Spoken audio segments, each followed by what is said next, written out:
Hoje vamos falar do segundo capítulo de 1 de Pedro. No verso 25 do primeiro capítulo, a Bíblia diz: a palavra do Senhor permanece para sempre. A palavra do Senhor permanece para sempre. Portanto, se estivermos conscientes de que a palavra do Senhor, ela não muda, ela não passa, ela permanece para sempre, eu quero acreditar que nós estaremos à beira de compreender por que nós temos que mudar, por que nós temos que nos adequar à palavra de Deus, porque ela não muda. Então somos nós que devemos mudar. Tudo que tem que acontecer do nosso lado, porque a palavra de Deus não muda, ela permanece para sempre. No verso 1 do capítulo 2, diz: deixando, pois, toda a malícia e todo o engano, fingimento, inveja e todas as murmurações, deixando toda a malícia, toda a maldade, tudo aquilo que nós fazemos, tudo aquilo que é maldade, tudo aquilo que nós pensamos que seja maldade, que seja mal, precisamos de abandonar, precisamos de deixar.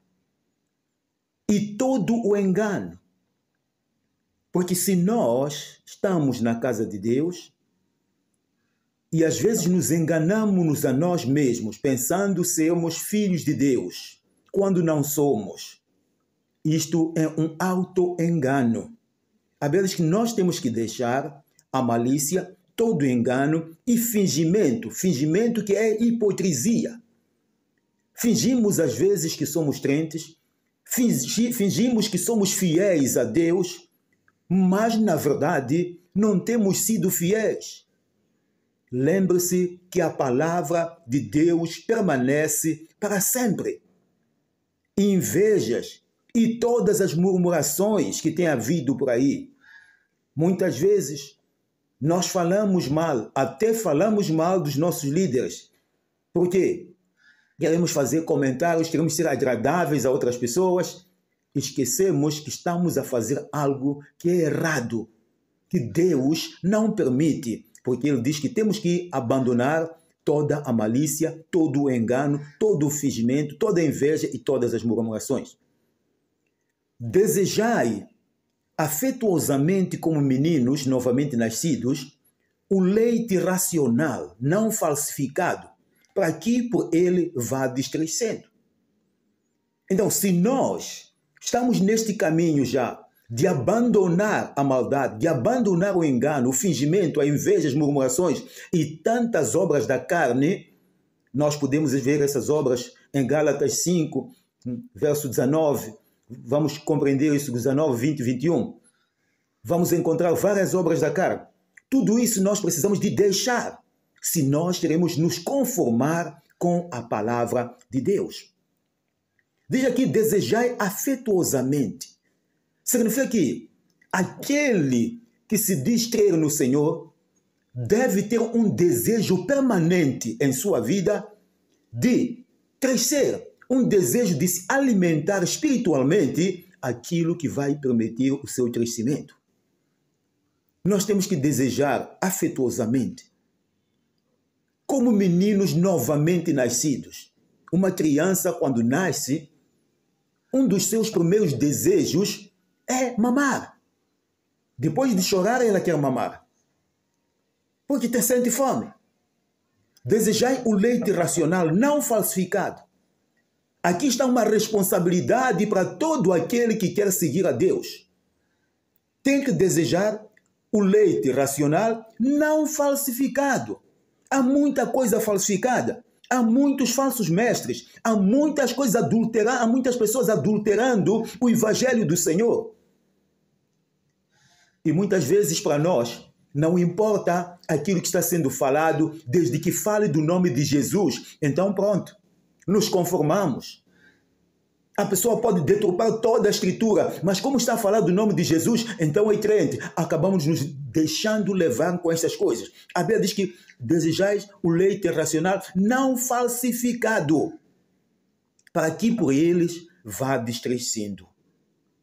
No verso 3, se é que já provastes que o Senhor é benigno. Glória a Deus. É preciso provar que o Senhor é bom. É preciso provar quantas coisas boas Deus tem preparado para nós. Nós éramos ninguém, nós éramos coitadinhos, nós éramos imundos, nós éramos sujidade. Mas Deus, no seu grande amor, Ele abriu a mão, deu o seu Filho para morrer por nós, para nos resgatar desta situação. Portanto, nós precisamos, de fato, de mudar. Porque se nós não mudarmos, se nós não desejarmos o leite racional não falsificado, então vamos tomar qualquer coisa que aparecer diante de nós. Hoje temos pregadores que contam histórias. Temos pregadores que são humoristas, não são pregadores. Tudo isto acontece nos nossos púlpitos. E gostamos porque estamos lá a rir, estamos lá a bater palmas. Quando se prega a verdade, as pessoas saem da igreja, voltam para casa, não querem ouvir. Preferimos ser divertidos.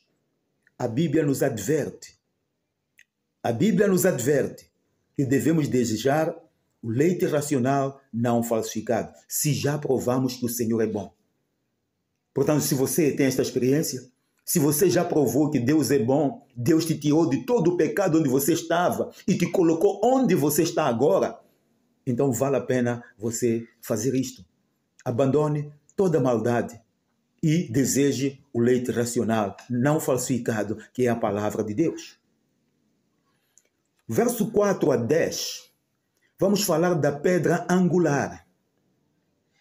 Diz assim o verso 4.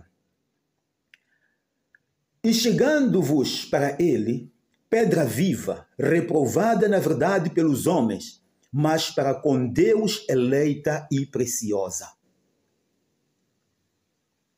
O verso 4 nos mostra Jesus como a pedra viva. Viva porque Jesus ressuscitou dentre os mortos. Ele é a pedra que foi reprovada. Por quê? Porque os sacerdotes, os líderes judeus, entregaram a Jesus a gentios para ser sacrificado, para ser morto. O negaram, o rejeitaram.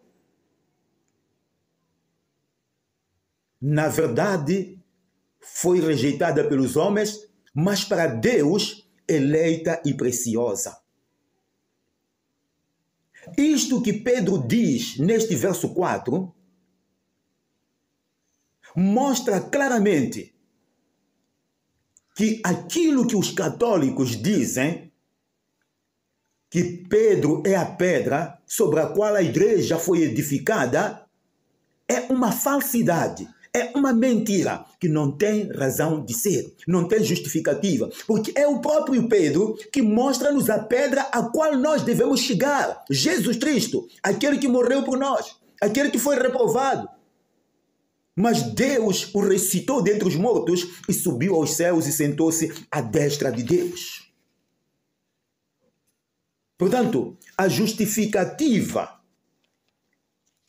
que esses procuram ter em Mateus 16, verso 16 a 19, é um flagrante erro que eu nem sei como é que conseguem errar desta maneira, se o próprio Pedro nega isso. 16, verso 16. Simão Pedro, respondendo, disse: Tu és o Cristo, o Filho do Deus vivo.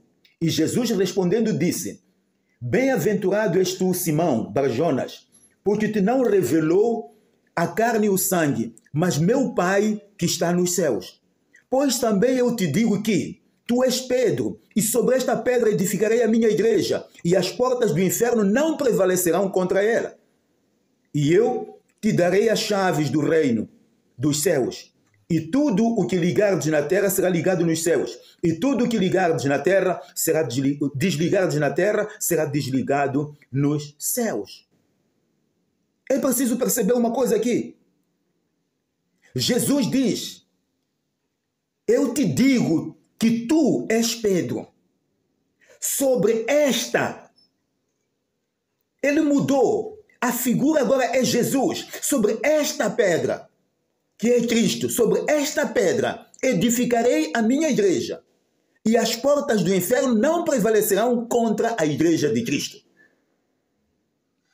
Portanto, Jesus é a pedra a qual nós temos que nos achegar. Se nós não nos achegamos a Jesus, estamos perdidos. A sucessão de papas, não sei o quê, tudo isso que o catolicismo defende com base nesses versículos aqui é um erro crasso. Portanto, é bom perceber aquilo que o próprio apóstolo Pedro escreveu. Ele diz que Jesus é a pedra a qual nós temos que nos achegar. A pedra principal da esquina. A pedra viva.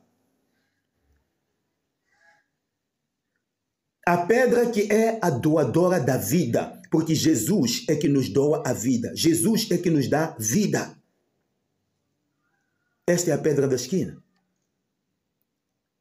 Jesus é que morreu para nos dar a sua vida. Para que nós possamos viver para Ele. Então, é a Jesus que nós devemos nos aproximar. No verso 5 a 9, diz assim: vós também, como pedras vivas, sois edificados casa espiritual e sacerdócio santo, para oferecer sacrifícios espirituais agradáveis a Deus por Jesus Cristo.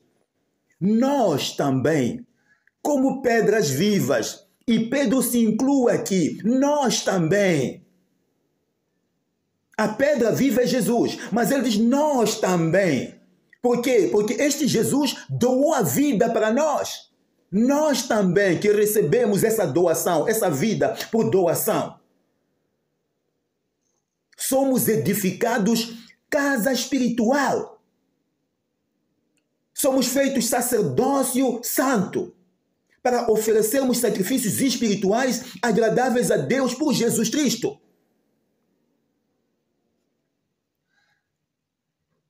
Então, se nós fomos feitos sacerdotes, nós não fomos feitos sacerdotes para apresentarmos pombos, para sacrificarmos touros, cabritos, cordeiros. Não! Nós fomos feitos sacerdotes por Deus para apresentarmos o nosso próprio corpo em sacrifício. Romanos 12, verso 1. Diz Paulo: rogo-vos, pois, irmãos, pela compaixão de Deus, que vos apresenteis em sacrifício vivo, santo e agradável a Deus. O sacrifício que nós temos que apresentar a Deus somos nós, é o nosso corpo, em vida, não é de morto, não. Nós temos que apresentar a nossa vida diante do Senhor. Nós temos que nos santificar, nós temos que nos entregar nas mãos de Deus, nós temos que nos colocar no altar de Deus. Somos o sacrifício santo, vivo e agradável a Deus. E é isto que a Bíblia diz aqui. Nós fomos feitos sacerdotes para isso. Jesus morreu por nós para que nós vivamos para Ele. Verso 6. Pelo que também na Escritura se contém: eis que ponho em Sião a pedra principal da esquina, eleita e preciosa, e quem nela crer não será confundido. Volta a rebater a questão de pedra. Eis que ponho em Sião. De onde é que veio Jesus? Não veio dos judeus. É exatamente isto. Pedro volta a repisar que este Jesus que veio dos judeus é a pedra principal de esquina, eleita e preciosa. E quem nele crer não será confundido. Pedro nunca disse: aquele que não crer em mim, Pedro. Não. Ele diz: quem nele crer.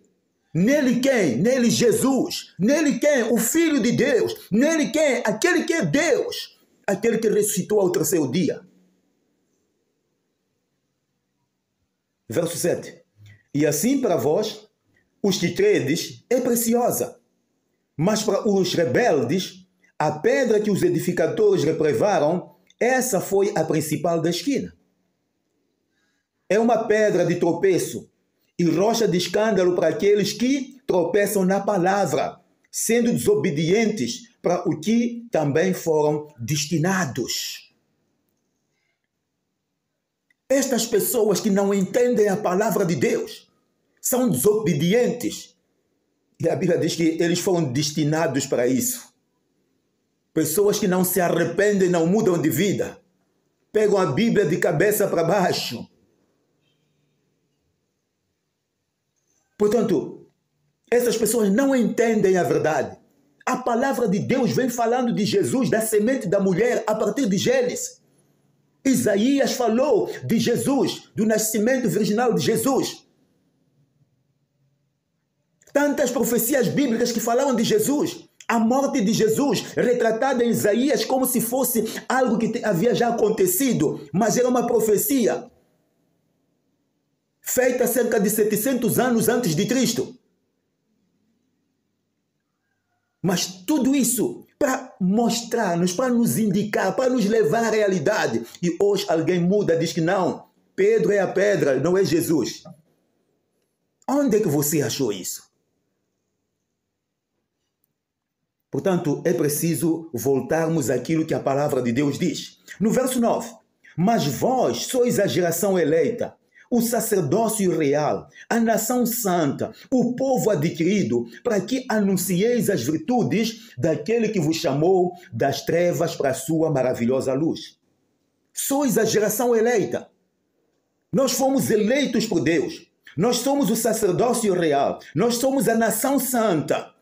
Aquilo que foram os atributos que Deus tinha dado a Israel em Êxodo 19, verso 5, Isaías 43, verso 21, Apocalipse 1, 6. Esses atributos todos foram dados a nós, a igreja do Senhor, àqueles que crêem nesta pedra que é Jesus Cristo.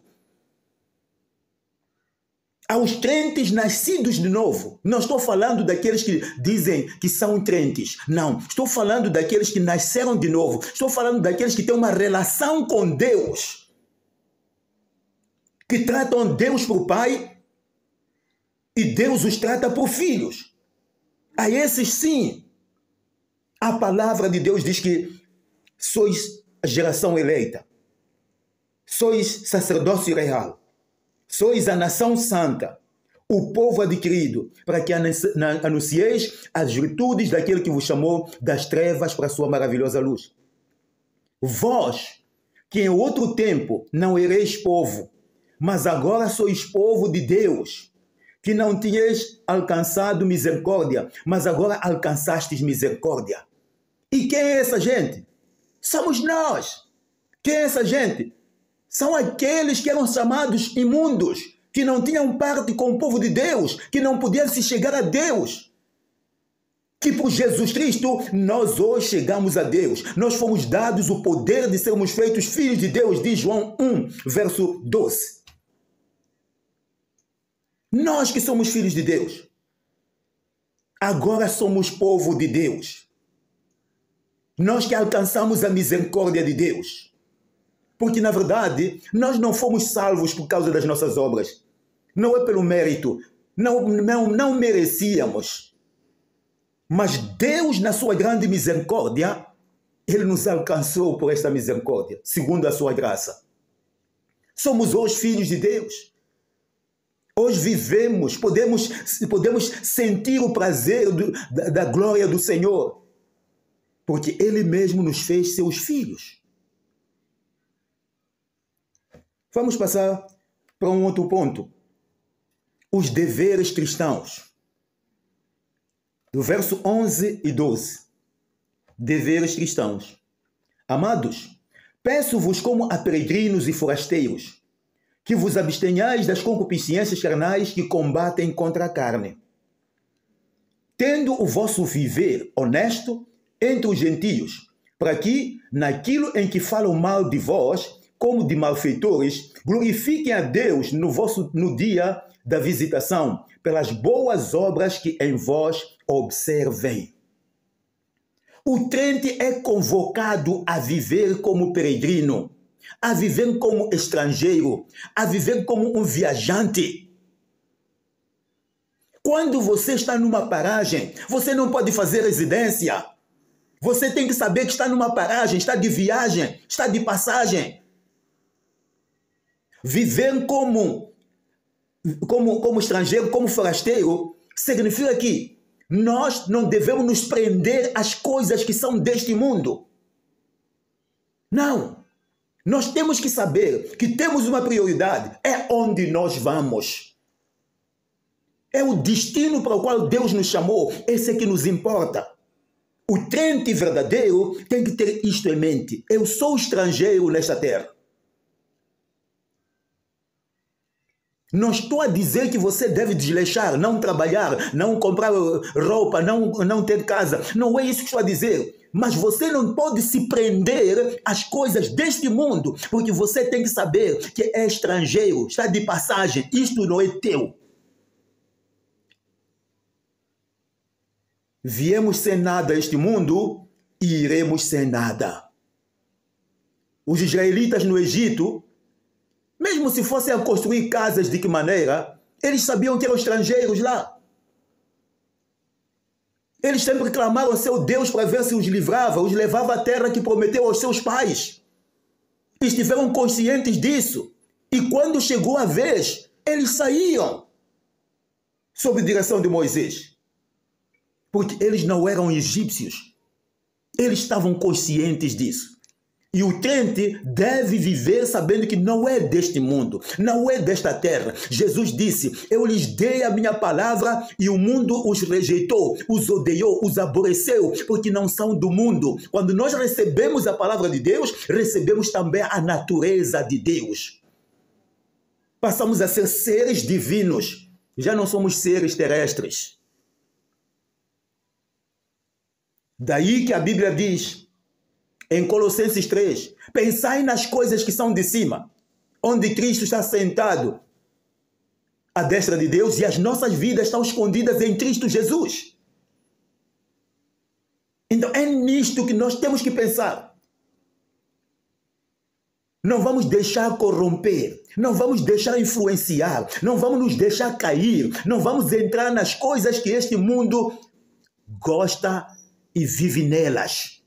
Temos que nos abster, sabendo que somos o povo de Deus, somos escolhidos de Deus. Pela graça somos salvos, pela graça.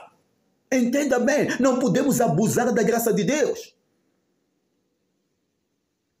Se Deus nos tem salvo pela graça, temos que aproveitar isso e de boa maneira. Então temos que levar uma vida que de fato dignifica o nosso Deus.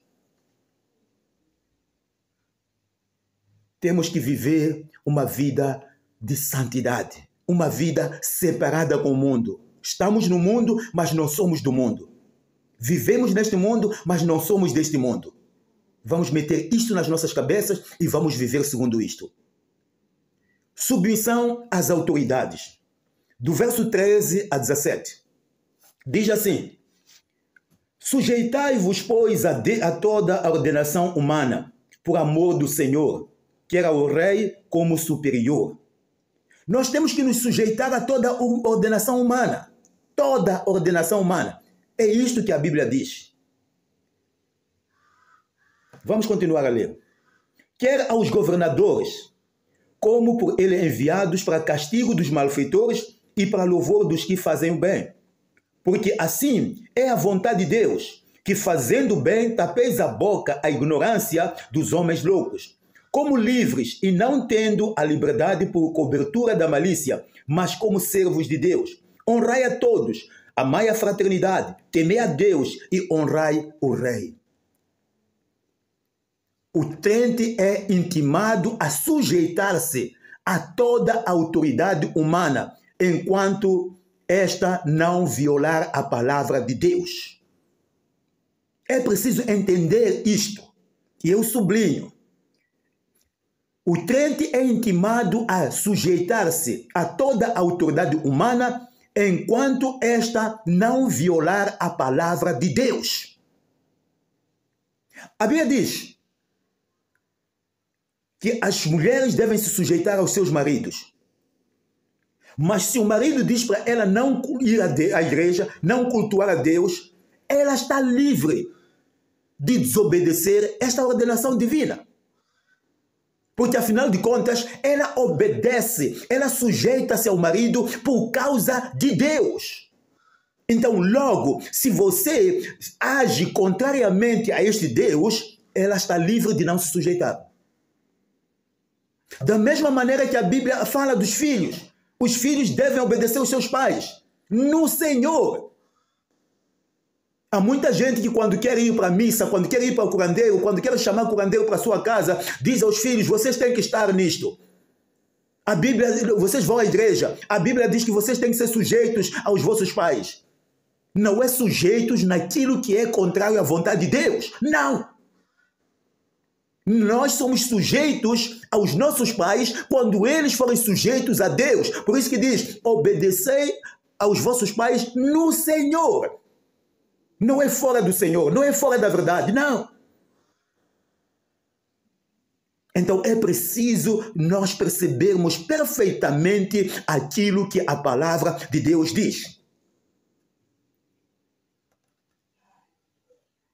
Os crentes devem ser o melhor recurso humano que a nação deve ter.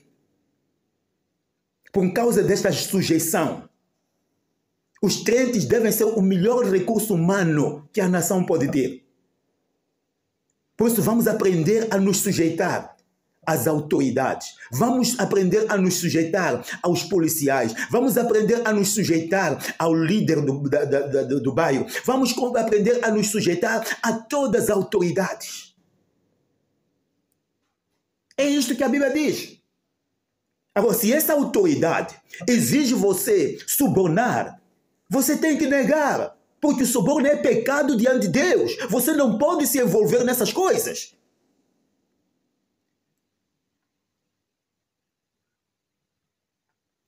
Nós somos livres em Cristo, mas a nossa liberdade não deve ser libertinagem.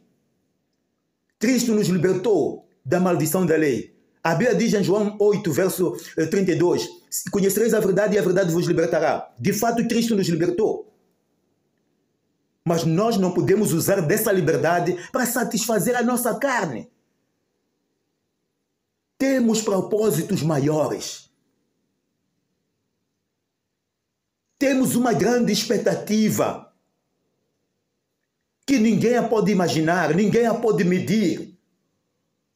Nós esperamos Cristo, esperamos pela sua vinda, esperamos pelo seu reino, esperamos pelos novos céus e nova terra, onde um dia viveremos lá. Então vale a pena esses poucos dias que nós temos, 70 anos por aí, nós sermos obedientes a Deus à risca para ganharmos aquilo que é eterno.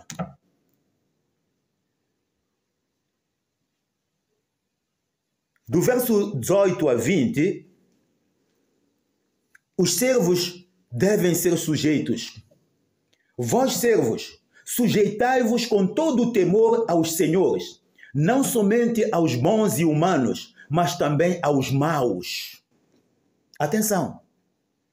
Não devemos ser sujeitos somente aos bons. A Bíblia diz que também aos maus temos que ser sujeitos, enquanto eles não nos exigirem alguma coisa que viola a palavra de Deus, nós temos que ser sujeitos. É o que a palavra de Deus nos manda. Porque é coisa agradável que alguém, por causa da consciência para com Deus, sofra agravos padecendo injustamente. Por causa da consciência para com Deus. Se for para sofrer, sofra, mas com consciência limpa diante do seu Deus. Saiba que você, ao ser sujeito aos seus senhores, você está fazendo algo para Deus, não está fazendo algo para aquela pessoa, não está fazendo algo para o seu chefe, para o seu senhor, não. Você está fazendo algo para o seu Deus. Você está obedecendo o seu Deus. É isso que é importante.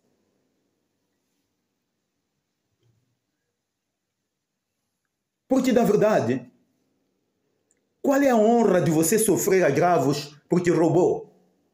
Qual é a honra de você sofrer agravos porque fez mal isto, fez mal aquilo?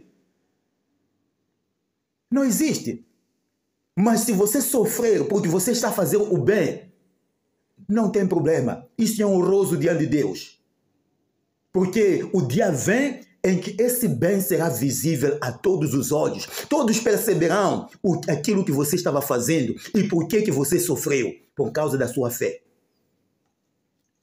Porque que glória será essa, se pecando sois esbofeteados e sofreis, mas se fazendo bem sois afligidos e sofreis, isso é agradável a Deus.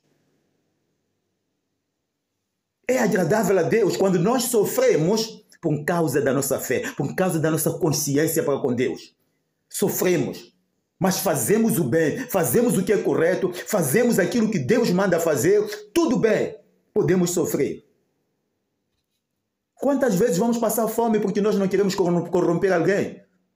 Quantas vezes vamos perder empregos porque nós não queremos pagar dinheiro, não queremos corromper alguém, não queremos comprar emprego? Quantas vezes vamos perder vagas aqui e ali porque não queremos entrar no suborno? As pessoas vão nos dizer que somos tolos, que todo mundo faz assim. Mas a Bíblia nos recomenda que aquilo que nos separa do Senhor não devemos fazer. Vamos ser fiéis. Vamos ser fiéis neste mundo corrupto, neste mundo mau.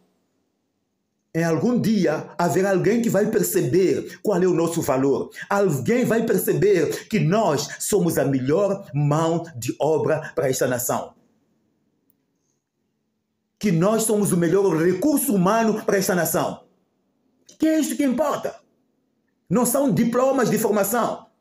De pessoas que depois roubam, quando são engenheiros de construção civil, depois roubam cimento. Não. Então é preciso valorizarmos aquilo que nós temos, porque isso que nós temos é muito maior. Porque para isto sois chamados. Por que fomos chamados? Verso 21. Porque para isto sois chamados. Pois também Cristo padeceu por nós, deixando-nos o exemplo para que sigais as suas pisadas. Nós fomos chamados para sofrer. Nós fomos chamados para seguir as pisadas de Jesus. E tudo que Jesus sofreu fazendo o bem, curando os doentes, pregando a palavra de Deus. Não roubou, não insultou ninguém, não desafiou ninguém, não. Ele estava fazendo somente o bem. Ele foi pregado, bateram-lhe, enfim, cuspiram sobre ele, mas ele estava fazendo o bem. E nós fomos chamados para seguir este exemplo que Cristo nos deu. O qual não cometeu pecado, nem na sua boca se achou engano. O qual, quando o injuriava, não injuriava. E quando o padecia, não ameaçava, mas entregava-se àquele que julga justamente. Ele somente rendia-se a Deus. A sua preocupação era entregar tudo nas mãos de Deus. Pai, oh Pai, veja a situação, ajude-me, fortalece-me. Simplesmente isto. Porque o que nós precisamos é a ajuda de Deus para aguentarmos com os desafios que nós encontramos no nosso dia a dia. Levando Ele mesmo em seu corpo os nossos pecados sobre o madeiro, para que, mortos para os pecados, pudéssemos viver para a justiça, e pelas suas feridas fostes sarados. Nós somos chamados a viver como Jesus? A Bíblia diz que Jesus, ele levou os nossos pecados no seu corpo, fazendo toda a justiça, praticando toda a justiça. Quando João Batista disse a ele, não, eu não sou digno de batizar, ele disse, não, importa que se pratique toda a justiça, e Jesus cumpriu essa justiça. Ele levou os nossos pecados sobre o madeiro. para que nós, ele morto pelos pecados, nós pudéssemos viver pela justiça. É isto que Jesus fez. Ele morreu pelos nossos pecados para que nós vivêssemos para a justiça. E pelas suas feridas fomos sarados. Aqui temos um bônus. Pelas suas feridas fomos sarados. As nossas enfermidades, as nossas dificuldades, quando nós sofremos, lembre-se que Jesus sofreu por ti. Lembre-se que pelas feridas de Jesus você foi sarado. Não desanime. Ganhe força. Ganhe ânimo. Porque Jesus sofreu para que você pudesse ficar sarado.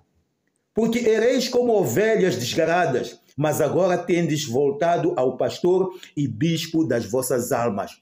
Portanto, voltamos a Jesus, achamos tudo isto. Voltamos a Jesus, voltamos ao bom pastor. Voltamos a Jesus, voltamos àquele que cuida de nós. Aquele que nos leva nos seus braços, aquele que nos leva a ver despastos, aquele que nunca nos abandona. Nós temos Jesus do nosso lado. Portanto, meus irmãos, Deus possa vos abençoar. Vamos ser firmes na obediência à palavra de Deus. Vamos viver de acordo com a vontade de Deus. A graça e a paz do nosso Senhor Jesus Cristo esteja sobre todos vós. Amém.